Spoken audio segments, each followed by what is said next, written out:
야곱의 아들 요셉이 형들의 미움을 받아가지고 죽임을 당할 큰 위기에 놓였었는데 하나님의 은혜로 가까스로 죽음의 위기를 넘겼지요.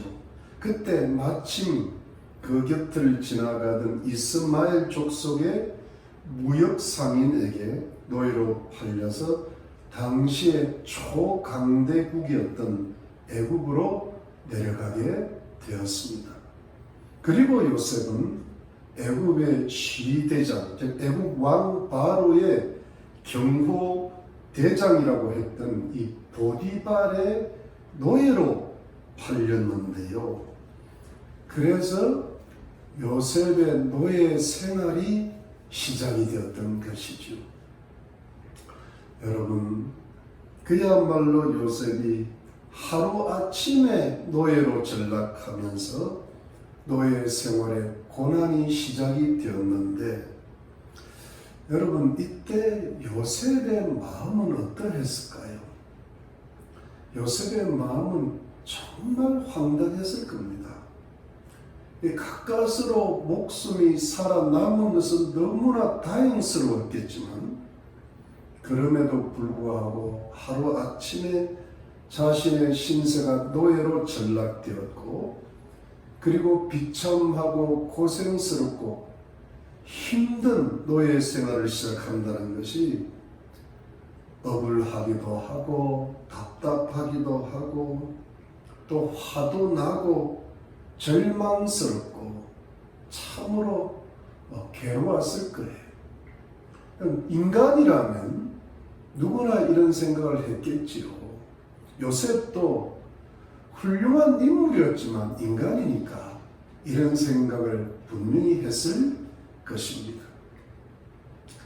그런데 여러분, 요셉이 이런 신분의 갑작스러운 변화가 있었다 할지라도 요셉의 마음에 여전히 계속 남아 있었던 것은 무엇일까요? 그것은 그 모든 상황에도 불구하고, 그 비참한 상황에도 불구하고, 낙심과 절망이 참으로 한탄스러운 마음이 있음에도 불구하고 그 요셉의 마음 속에는 하나님을 경외하는 믿음이 계속되었다고 보는 것입니다. 이것이 요셉의 최대 장점인 겁니다.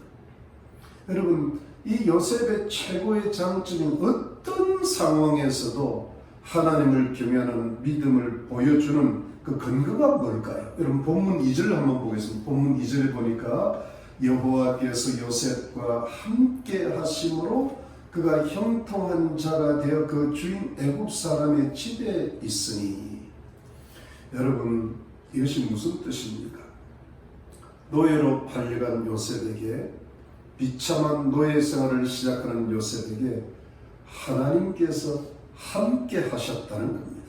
그리고 요셉은 하나님께서 형통케 하시는 자가 되었다고 하는 것입니다. 여러분, 하나님께서 요셉과 함께 하셨다고 하였는데, 하나님께서 요셉과 함께 하셨다라는 그 근거가 무엇이고 그 이유가 무엇일까요?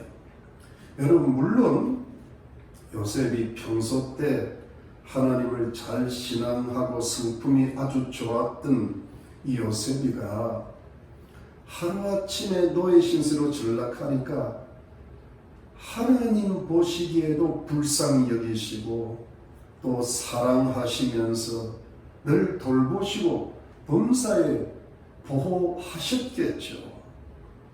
그러나 여러분, 한번 가만히 생각을 해보면요, 하나님의 사랑하심에도 불구하고 요셉이가 자신의 비참한 노예 생활을 한탄하고 낙심하고 불평하고 절망했더라면, 그리고 노예 생활하기 전에 아버지 야곱의 사랑을 많이 받고 채색 옷 입고 다니고 즐겁고 행복하게 살면서 아버지 야곱이 경외했던 하나님을 아버지 야곱의 신앙을 따라 하나님을 경외하였지만 그러나 지금은 상황이 너무 바뀌었기 때문에 노예로 그냥 전락이기 때문에 이때 절망과 낙심 속에서 하나님께 불평도 있을 수 있고 원망할 수도 있고 그리고 심지어 신앙을 버릴 수 있었더라면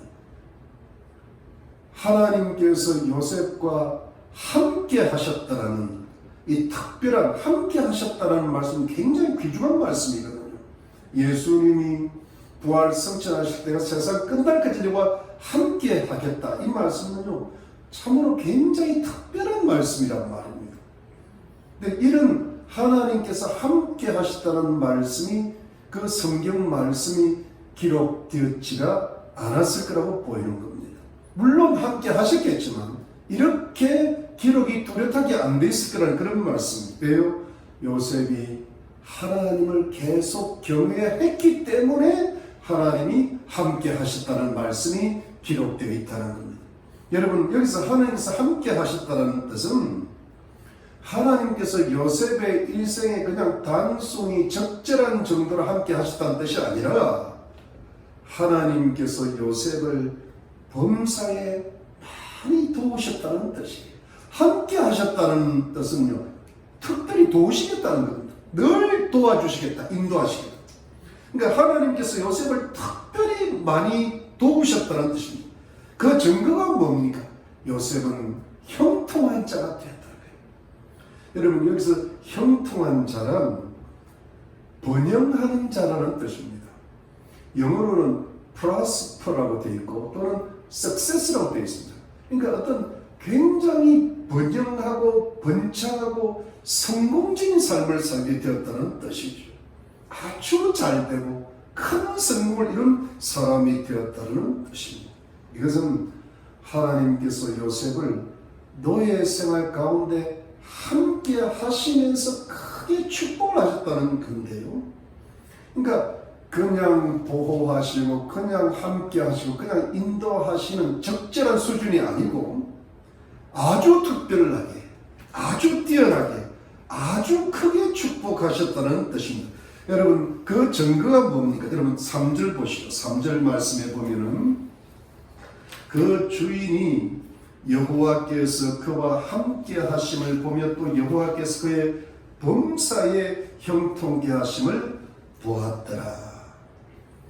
여러분 이것은 이 말씀은요 요셉이 하도 잘되고 하도 형통하니까 하나님을 모르는 주인 보디발이 요셉에게 하나님께서 함께 하시고 하나님께서 범사의 요셉을 형통케 하심을 자신의 눈으로 보았다고 하는 뜻이죠.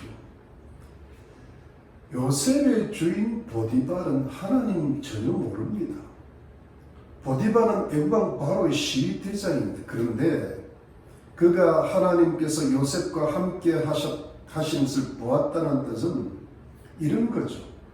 요셉이 하는 일이 하도 신기할 정도로 잘 되니까 뭘 요셉한테 일만 맡기면 그 일이 너무 보통 사람들보다 몇 배나 잘 되니까 특별히 잘 되니까 요셉이 범사에 하나님을 앞세우고 늘 하나님 앞에 기도하는 모습도 보이고 하나님을 경외하고 섬기는 것을 보니까 보디발의 입장에서는 아무래도 하나님이란 신이 살아계셔서 요셉을 특별하게 도우시는가 보다라고 생각할 수밖에 없는 것이죠. 즉 보디발은 하나님을 믿고 알아서 요셉을 인정하는 것이 절대로 아니고 요셉이 하는 일마다 요셉의 우수성과 재능이 자신의 상식과 이해를 초월할 정도로 너무 커지니까 이것은 요셉이 믿는 하나님이라는 신이 정말 살아계셔서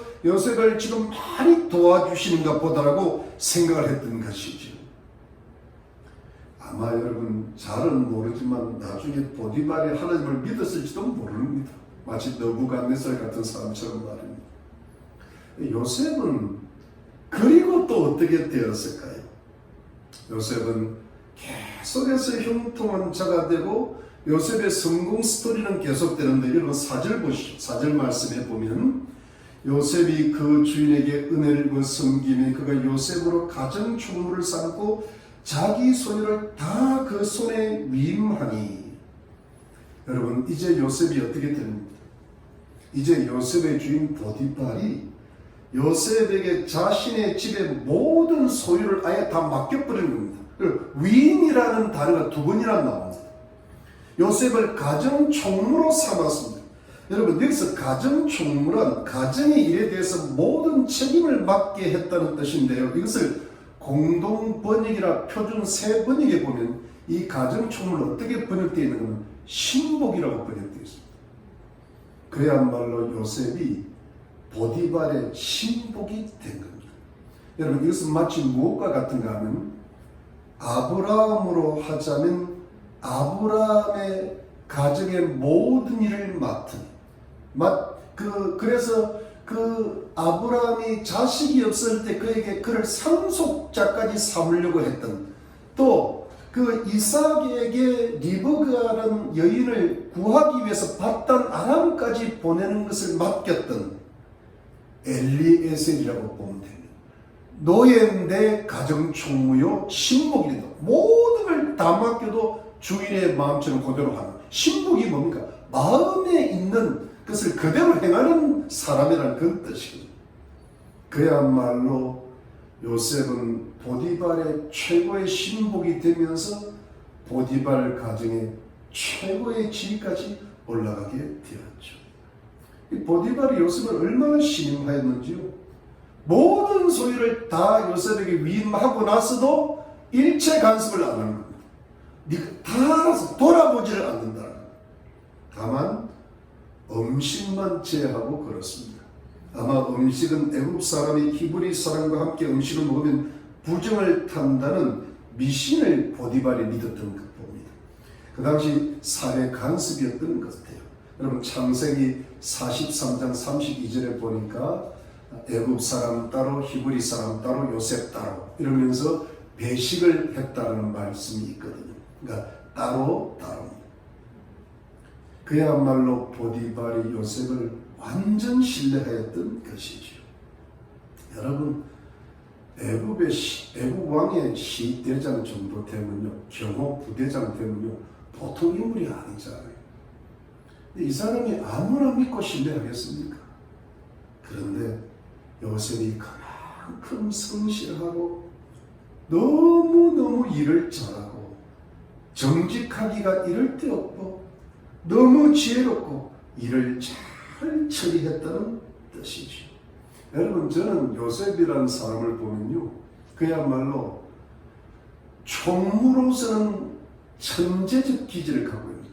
그래서 가정총무, 가목총무, 나중에 나라총무, 그러니까 당대의 최고의 총리가 됐다.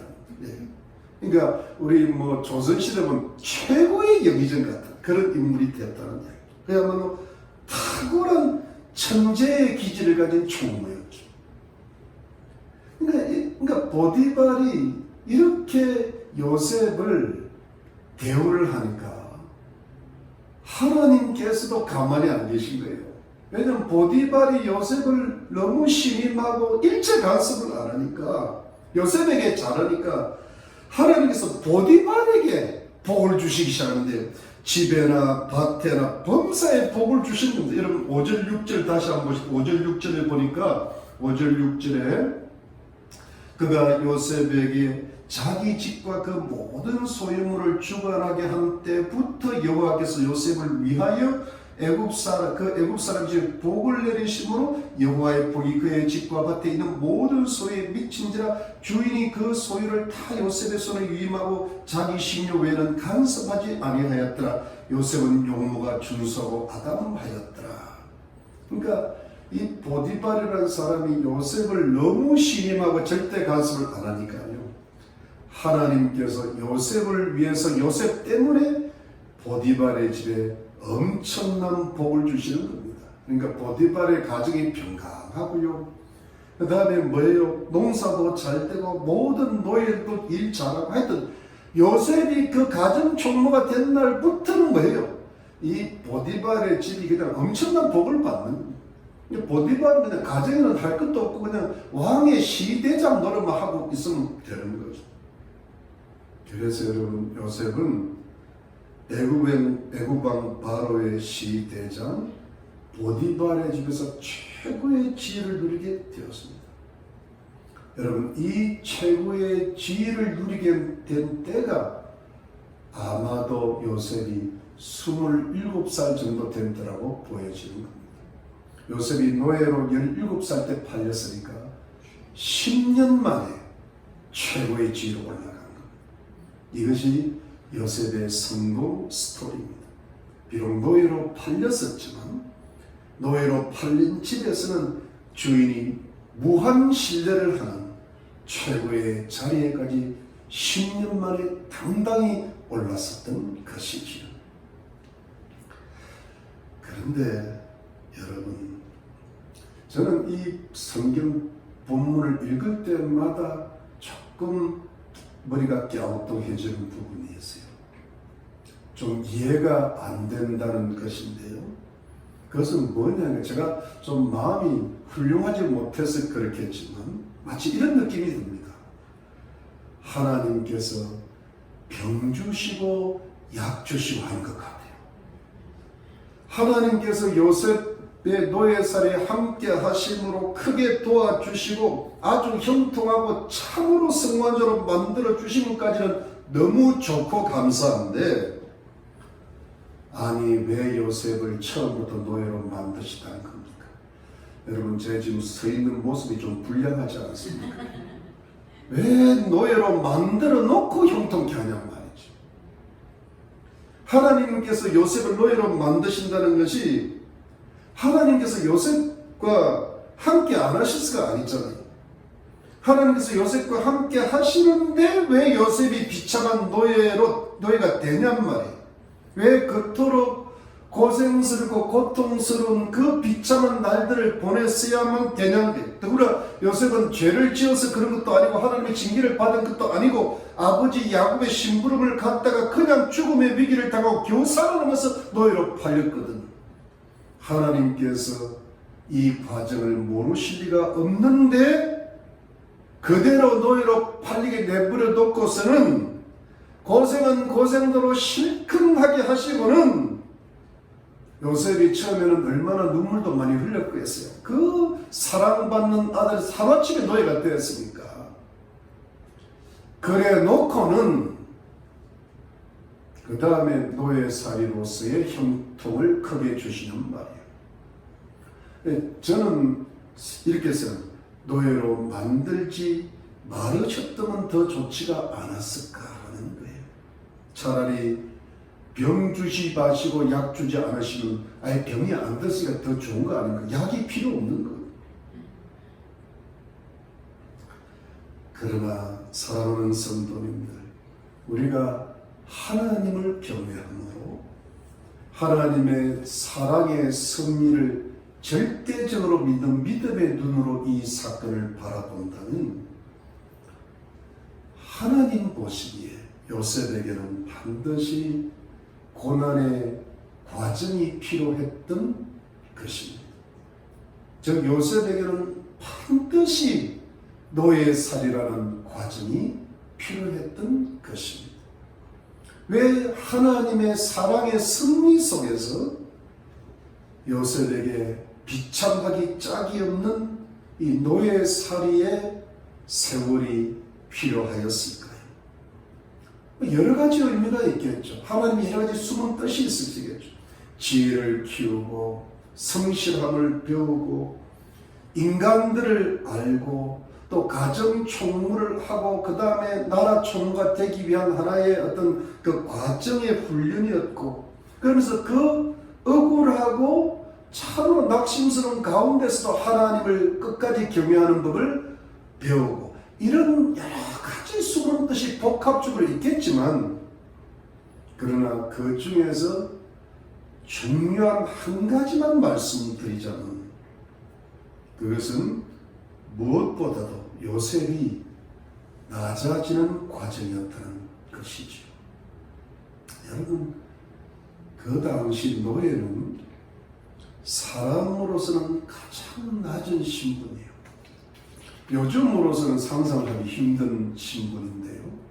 노예는 어느 정도냐 하면 그저 말할 줄 아는 동물 정도였다고 봅니다. 물건처럼 사고 팔고요. 그러면서 무엇이든지 주인이 시키는 대로만 해야 됐고, 고된 노동을 해야 됐고, 보수도 받지 못했고, 생사 여탈권을 주인이 가지고 있었습니다. 자유가 없었고 인권도 없었습니다. 그야말로 가장 낮은 신분의 사람이 노예였습니다.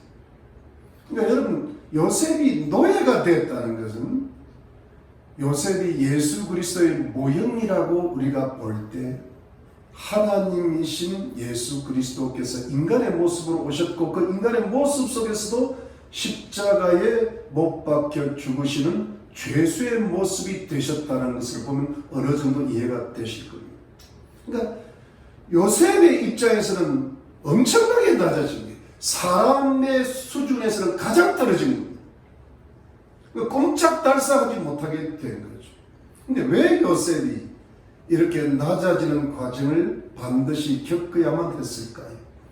왜 요셉은 이렇게 비참한 과정을 겪어야만 했을까요? 왜 하나님께서 지극히 사랑하시는 요셉에게 이런 모질고 모진 고통을 주셔야만 됐을까요? 이것이 하나님의 사랑의 섭리가 왜 이렇게 흘러갈까요?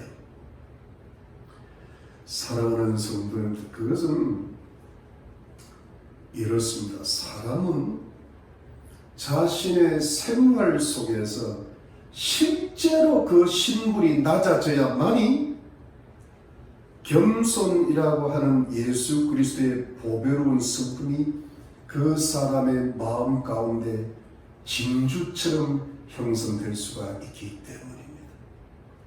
이 말씀 무슨 뜻인가 하면 실제로 낮아지지 않고는 그 영혼의 겸손이라는 보배가 만들어지지를 못한다. 왜? 인간 성품 자체가 교만을 갖고 태어났기 때문에. 죄의 본질은 교만이거든. 내가 하나님처럼 되겠다. 늘 자기 중심이고. 그렇기 때문에 낮아질 때에 마음의 겸손이 만들어진다는 겁니다. 여러분, 하나님 보시기에 요셉에게 가장 부족했던 부분이 이 부분으로 보신 겁니다. 한번 보세요. 요셉은 아버지 야곱의 사랑을 더 차지를 했잖아요. 아버지가 가장 사랑했던 여인 라헬의 아들이 요셉은 홀로 채소의 옷을 입었어요. 게다가 요셉은 용모가 준수하고 아름다웠습니다. 거기다가 요셉은 하나님께서 사랑을 받아가지고 하나님의 꿈까지 꾸어서 부모와 형제들이 다 자기에게 절을 하는 꿈까지 꾸었잖아요. 요셉은 성실했고 의롭고 지혜롭고 성품이 너무 착했죠. 그래서 또 아버지 야곱의 사랑을 많이 받기도 했죠. 평소 때 아버지 야곱의 신앙에 따라 하나님을 잘 섬겼습니다. 요셉의 인생은 거의 흠이 없이 보이는 거예요. 신앙과 도덕심과 성실함과 그 아름다움과 지혜로움이 특별히 형제 가운데 뛰어났던 인물입니다. 형들과는 다른 모습이죠. 요즘 말로 어릴 적부터 좀 뛰어난 인물이다. 다 그랬어요. 그런데 요셉에게 그러기 때문에 어찌 보면 한 가지 부족한 점이 있었다면 겸손한 성품이에요. 왜냐하면 이것이 없었던 이유가 뭐냐 하니까 겸손을 배울 시간이 없었죠. 어찌 보면 여러분 요셉의 그 과정을 좀 인간적인 면에서만 바라보면 상식적으로만 보면 그것 때문에 형들의 미움을 산 거예요. 그래서 죽다가 살아나고 결국은 노예로 팔렸죠. 뭘 잘 모르고 괜히 꿈자랑을 하다가 일이 이렇게 되고 만 것이죠. 그러니까 그 꿈 자체는 하나님 주신 영적인 꿈인데 그 꿈을 전달하는 과정이 어찌 보면 교만했죠. 자랑처럼 이야기했죠. 요셉이 뭘 몰랐기 때문에. 진짜 진짜 겸손한 사람은 그렇게 이야기 안 하겠죠. 요셉이 실제로 야곱 가문에서 높은 자리에 있다 보니까 마음이 낮아질 수 있는 겨를이 없었습니다. 그래서 이 겸손이라는 보배로운 성품이 형성이 될 수가 없었죠. 그래서 요셉의 성실도 지혜도 꿈도 신앙도 좋은 장점들도 결정적인 힘을 발휘를 못했던 거예요. 여러분, 이게 무슨 뜻인가 하면 겸손이라는 참된 미덕이 없으면 그 사람의 뛰어난 장점이 발휘가 될 수가 없다는 겁니다. 하나님께서 귀하게 쓰실 수가 없다는 겁니다. 여러분, 사울 왕이 처음에 얼마나 겸손했어요. 재능이 뛰어났죠. 키도 크고요. 용맹했고. 그런데 나중에 교만했기 때문에 하나님이 버리시는 사람이 되어버렸어요. 근데 이 다윗이라는 사람은요, 결정적인데 겸손한 거예요. 그러니까 사울 왕을 죽일 수 있는데 그 자기를 죽이려고 하는 그 사울 왕을 얼마든지 죽일 수 있는 대의병불이 있는데도 불구하고 하나님 앞과 왕 앞에 겸손함으로 죽이질 않았다. 이 겸손을 하나님이 그토록 귀하게 보시는 거예요. 그러니까 이 요셉이 참 좋은 인물이었는데 형들의 마음을 사고 얻었던 것이 아니라 오히려 형들의 미움을 받아가지고 노예로 떨어져 버린 겁니다. 이게 무슨 뜻인가 하면 어떤 요셉이 의로워서 미움을 받았지만 그것은 이해가 되지만 사실은 그 의로움에 교만이 함께 묻어 있기 때문에 미움을 받은 어떤 약점이 있는 거예요. 이 약점이 보완이 돼야 된다는 겁니다. 그러니까 진짜 의로워서 핍박을 받아야지 교만해서 핍박을 받으면 안 된다는 거예요. 근데 그거를 의로움으로 그냥 포장을 해버리면 안 된다는 거예요. 사랑하는 성도님들, 요셉이 노예로 실제로 떨어져서 비로소 깨달은 것이 뭐냐 하니까 자신이 실제로 낮아졌음을 깨달은 겁니다. 자신은 이제 정말 노예라는 겁니다. 그래서 노예로 사는 겁니다. 자기가 노예임을 깨닫고 노예로 살다 보니까 비로소 그 마음에, 그 영혼에, 그 인격에 겸손이라는 보배라는 성품이 서서히 자리 잡기 시작했던 겁니다. 사랑하는 성도님들, 이때 요셉이 잘한 것이 무엇일까요? 여기에서 발휘되는 요셉의 장점은 무엇일까요? 요셉은 자신이 현재 실제로 낮아졌다는 것을 받아들인 겁니다. 자기가 노예라는 것을 인정하는 거예요. 노예라는 걸 인정 안 하면 어떻게 됩니까? 울고 불고 야단이 났겠죠. 그대로 받아들이고 나는 분명히 노예라는 거예요. 나는 더 이상 과거에 아버지의 사랑받고 채색옷 입고 형들에게 꿈 이야기를 할 수 있는 사랑받는 아들이 절대로 아니라는 겁니다. 과거는 완전히 지나가버렸어요. 과거는 내 것이 아니라는 겁니다. 현재 나는 분명히 노예라는 겁니다. 가장 낮은 처지의 사람이라는 겁니다. 그야말로 사람이지만 개, 돼지의 어떤 대접을 받을 수밖에 없는 존재가 되었다는 겁니다. 그래서 요셉은 과거를 흘러보냅니다. 과거와 현재를 혼동하지 않습니다. 과거는 과거이고 현재는 현재일 뿐입니다. 그래서 현재에 집중합니다. 노예로서 새 출발을 한 겁니다. 과거에 내가 어떤 사람이었는가 생각 안 합니다. 하나님이 주신 그 신분, 하나님을 경외했기 때문에 그 신분을 그대로 받아들이고 노예로서 최선을 다합니다. 그러기 때문에 요셉의 마음에 겸손이 형성되기 시작한 겁니다. 여러분, 하나님께서 요셉을 어느 정도로 낮아지게 하셨을까요? 하나님께서 요셉을 어느 정도의 깊은 겸손의 성품까지 만들기를 원하셨을까요? 여러분, 그것은 요셉이 노예보다도 더욱더 떨어졌다고 할 수 있는 죄수의 신분으로까지 낮추십니다. 여러분 6절 끝에 한번 보시죠. 6절 끝에 보니까, 오늘 보면 6절 끝에 보니까 요셉은 용모가 준수하고 아담하였더라. 그 후에 그 주인의 처가 요셉에게 눈짓하다가 동침하기를 청하니.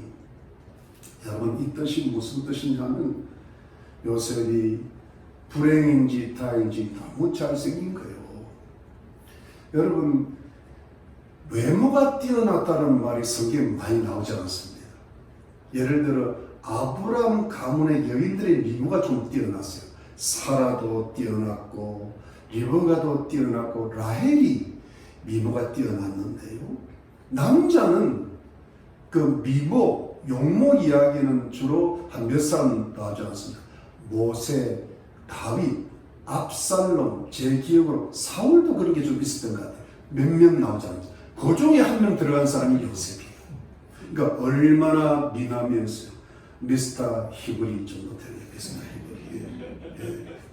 그러니까 잘생긴 거예요. 근데 이 잘생긴 게 참 좋은 건데 때로는 안 좋을 수가 있어요. 노예가 너무 잘생기면 안 되는 거예요.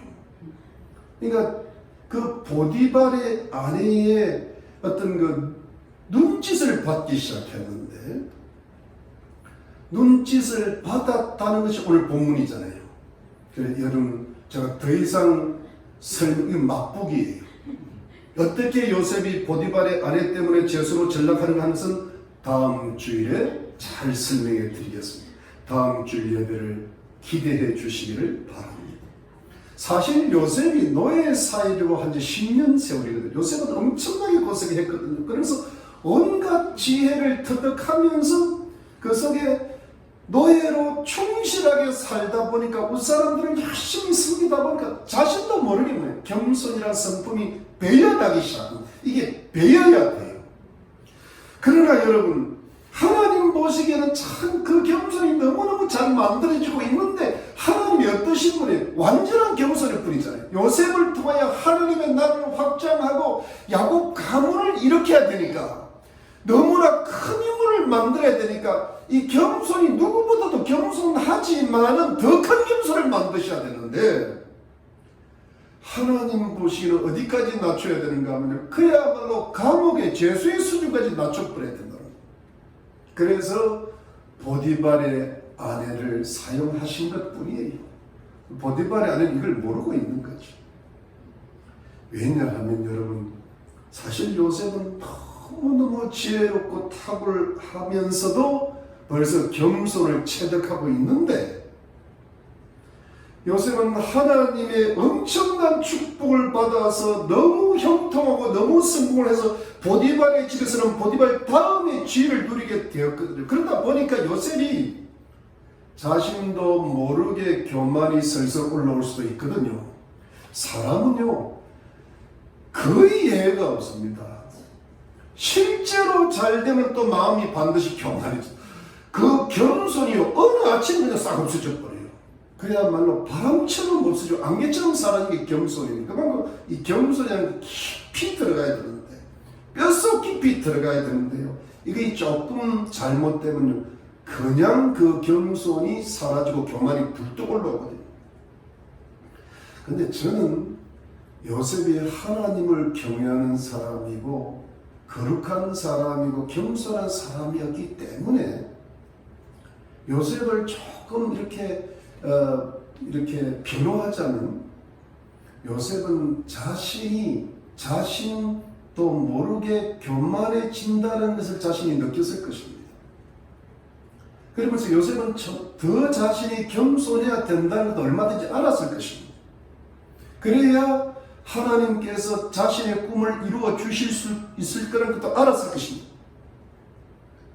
그런데 요셉이 실제로 높아졌기 때문에 요셉의 마음이 자기 마음대로 잘 안 되는 거예요. 이게 하나님을 경외하는 사람이 느끼는 마음이죠.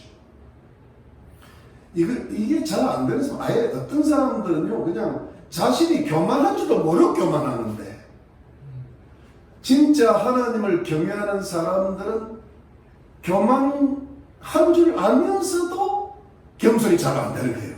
이게 참 어려운 부분이거든요. 그래서 하나님께서 요셉의 마음에 겸손의 형성이 완전하도록 도와주시기 위해서 또 하나의 훈련 프로그램을 이수하게 하시는데, 그것이 바로 보디발의 아내를 이용한 죄수가 되는 것이었죠. 물론 그 속에서도 각종 훈련이 있죠. 지혜도 있고, 이제는 감옥 총무로서 뭔가 배워야 될 것이 있기 때문에 그랬는데, 그러나 가장 근본적인 뭐예요? 낮아지는 과정이었다. 사랑하는 성도입니다. 왜 하나님께서는 이렇게까지 요셉을 낮아지게 하시고 겸손의 성품을 요셉의 마음속에 깊이 뼈저리게 형성되기를 원하시는 것일까요?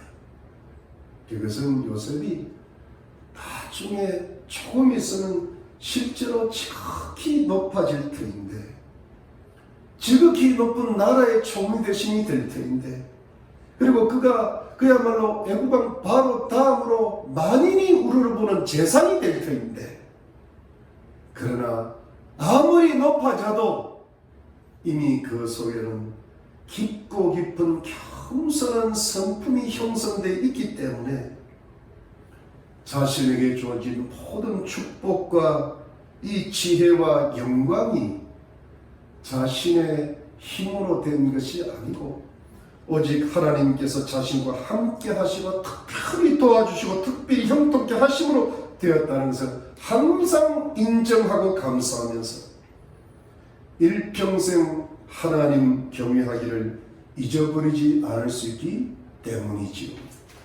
그리고 또 하나가 있다면 사람들을 이해할 수가 있는 겁니다.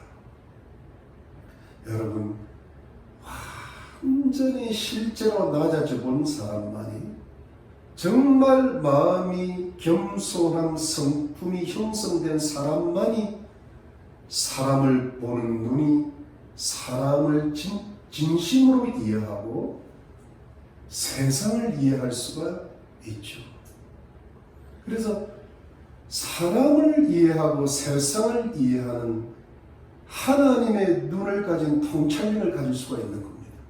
그래서 그 통찰력이 있어야 사람들을 실제로 돕고 하나님의 그 사랑과 하나님의 승리와 하나님의 일을 사람들에게 실제적으로 유익하게 전파할 수 있는 능력자가 되는 줄로 믿으시길 바랍니다.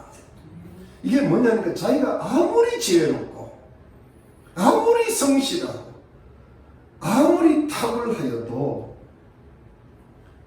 사람들을 이해 못하고 세상을 이해 못하면 그것이 비록 하나님의 말씀인 진리라도 전달이 안 됩니다.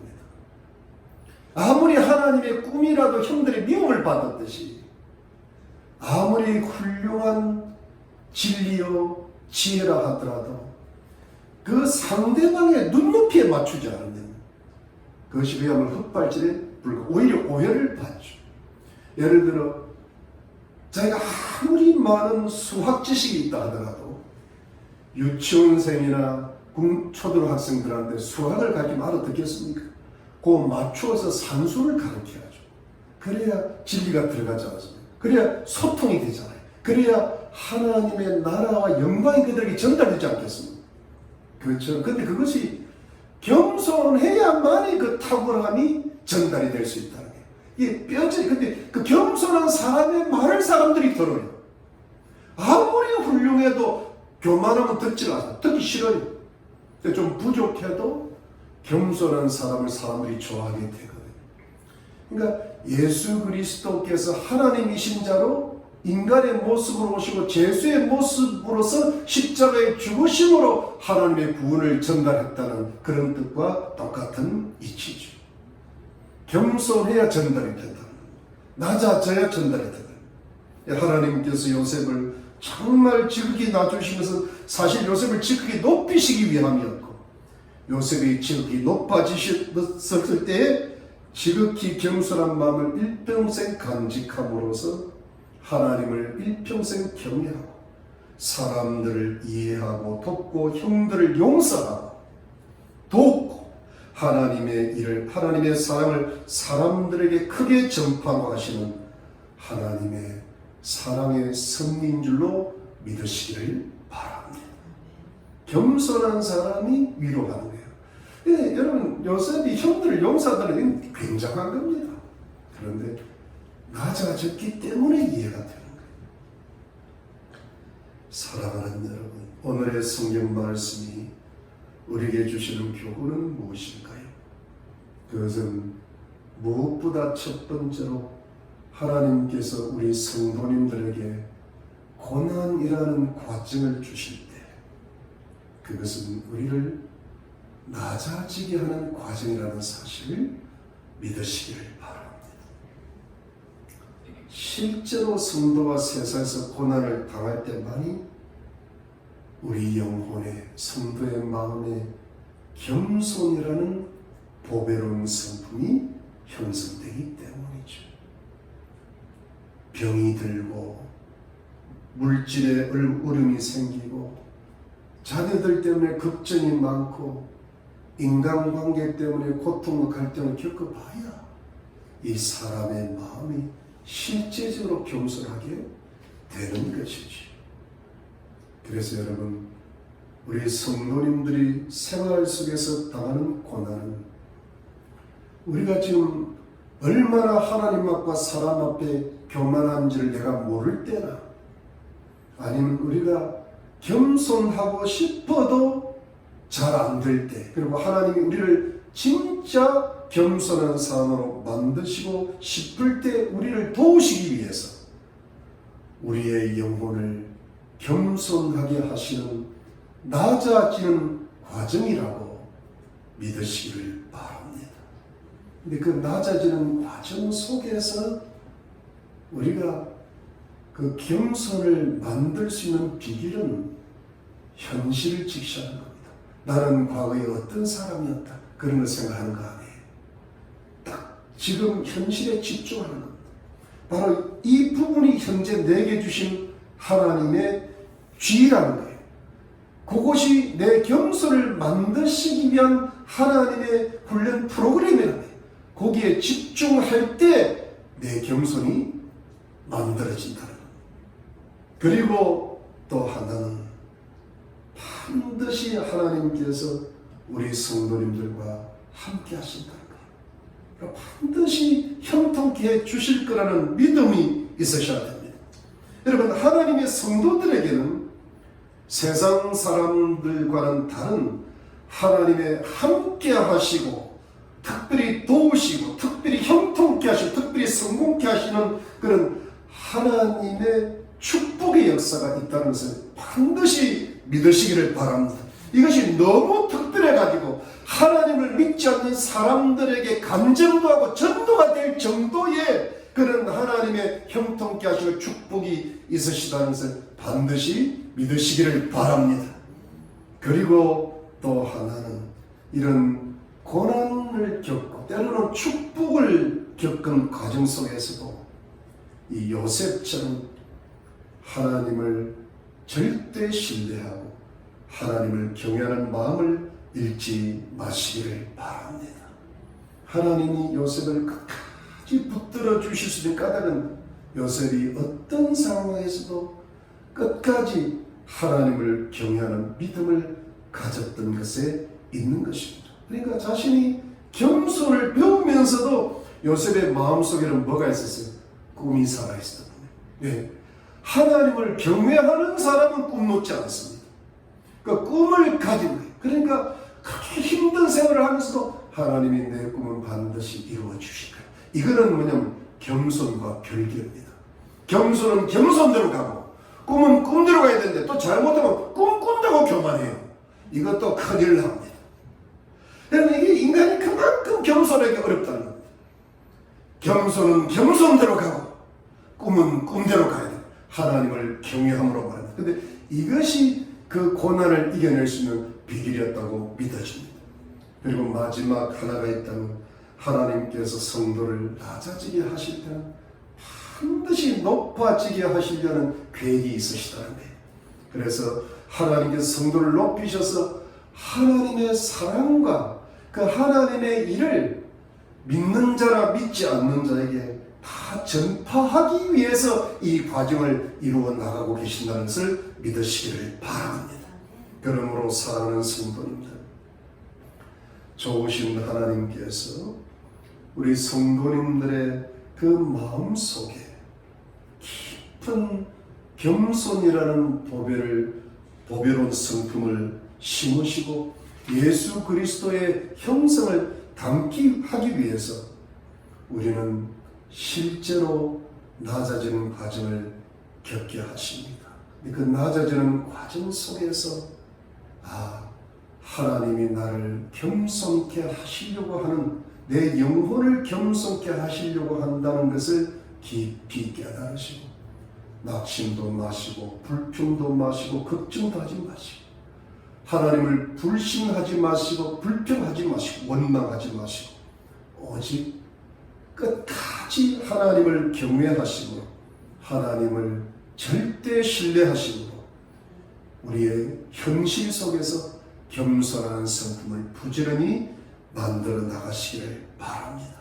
하나님께서 반드시 높여주실 것입니다. 하나님께서 일평생 함께 하실 것입니다. 하나님께서 반드시 특별하게 형통케 하실 것입니다. 그래서 세상에게, 사람들에게, 가족들에게, 이웃들에게 하나님께서 나와 함께 하셔서 형통케 하신다는 것을 전파하게 하실 것입니다. 그들이 나를 통하여 하나님의 축복을 받게 하실 것입니다. 하나님께서 나를 통하여 하나님의 나라와 하나님의 일과 영광이 전파되는데 쓰임받게 하실 줄로 믿습니다. 사랑하는 성도님들, 부디 우리 영혼 깊은 곳에 깊고 깊은 겸손을 이루어 나가시기를 예수 그리스도 이름으로 축원합니다. 우리 기도하겠습니다. 하나님, 우리는 하나님을 믿으면서 겸손을 많이도 배운 것 같습니다. 그러나 하나님 모시기는 우리의 겸손이 부족하다 느낄 때가 많으시고 우리를 더 낮아지는 과정을 겪게 하셔서 더 깊은 겸손으로 인도하고 계심을 믿습니다. 우리가 그 속에서 불평하지 말고 낙망하지 말고 오직 겸손한 성품을 이루어 나가게 하시고 그 모든 것 위에 하나님이 형통케 하시고 함께 하시고 복을 주시고 하나님의 영광을 위해서 쓰임받는 복된 그릇으로 복된 도구로 만들 것을 믿게 도와주시옵소서.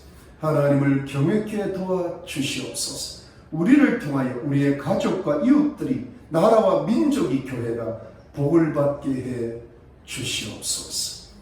코로나 사태 가운데 답답하고 어려운 시절을 겪고 있지만 우리 희망의 교회 성도들에게 하나님께서 함께 하시고 어려운 가운데서도 복을 내리시며 형통케 하시기를 소원합니다.